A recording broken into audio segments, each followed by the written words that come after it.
Pour moi, le Tour de France, les émotions du Tour de France, les étapes, c'est avant tout la montagne.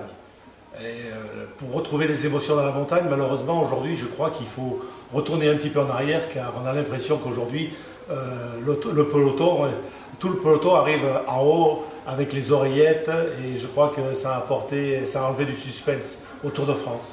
Alors, Tour de France, qui m'a apporté le plus d'émotion, certainement, c'est le premier Tour de France de Hinault, en 1978, dans les Alpes. L'étape de l'Alpe d'Huez, on s'en souvient, il était au coude à coude avec Zotemek. Il y a eu de multiples scénarios. Et puis le lendemain, le 17 juillet, je crois, Hinault, dans l'étape qui partait de Grenoble pour rejoindre Morzine, en passant par le col de Porte, le col du Granier, puis arrivé à Joublan, Hinault, avec 14 secondes de retard sur Zotemek, Hinault attaque. Puis il est repris et finalement, s'il ne gagne pas l'étape, il a maintenu cette distance des 14 secondes.